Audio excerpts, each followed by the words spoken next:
jealous queen, a beautiful girl, a poisoned apple, a glass coffin, a kiss. An ending neat enough to close up and put on a shelf. But stories that survive for centuries are rarely simple.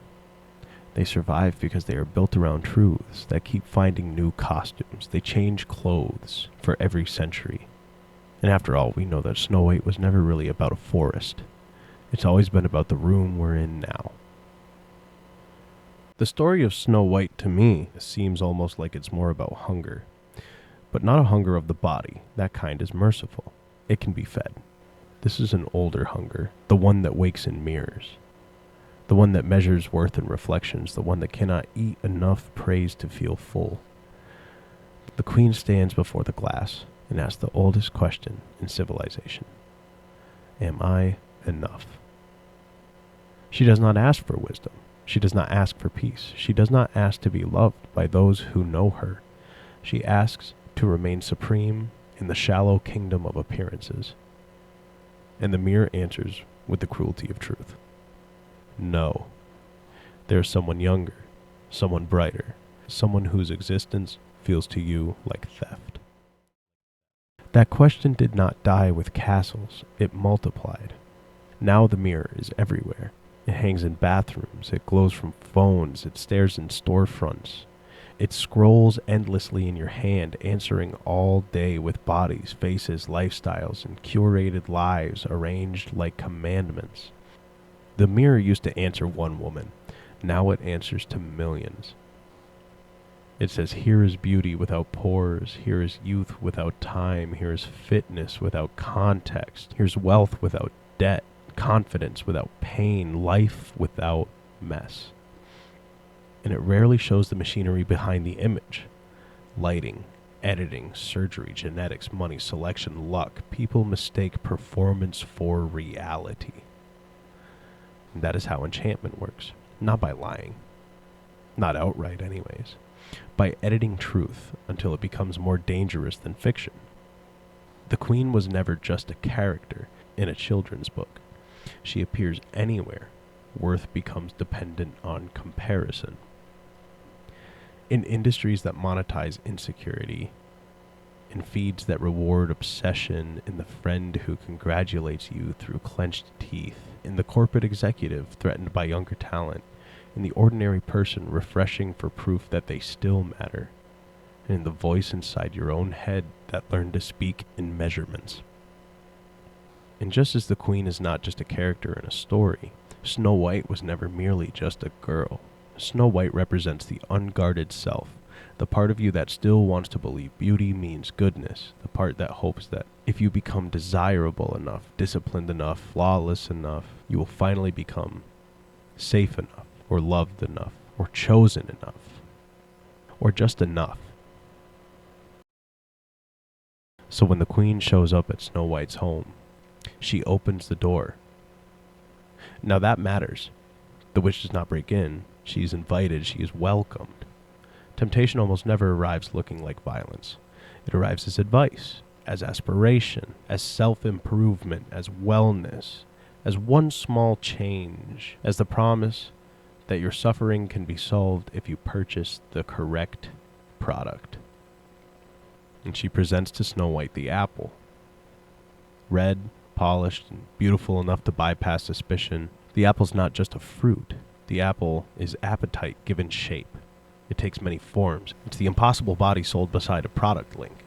The filter called natural, a diet disguised as virtue, the job that pays in prestige and extracts in years, the bottle that calls itself relief, an ideology that offers certainty in exchange for comparison, and an endless feed that studies your wounds and serves them back to you as entertainment. Find the ache, decorate the cure, hide the cost. That's all the apple's ever done. And people bite, not because they are weak, not because they are stupid, but because they are human, because loneliness has gravity, because exhaustion lowers defenses, and the nervous system still reads exclusion as danger, because comparison enters the body faster than logic, because some wounds are so old they respond instantly. So they bite. Small bites at first. A skipped meal. One more hour of scrolling. One more purchase made in hope. One more compromise handed to the future self.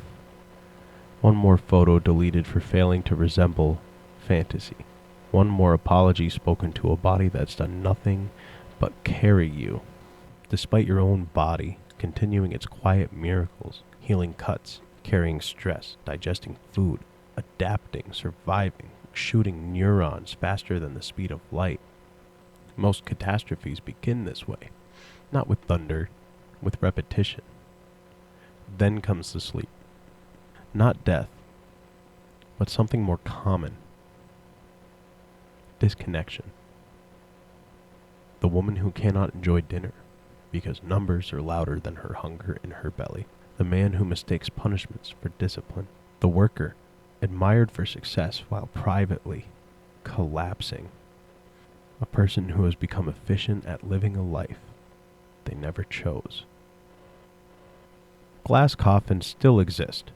Some are made of screens, some of debt, some of routine, some of reputation, some of fear. And inside them, many remain technically alive, but asleep nonetheless. The old story refuses to end there.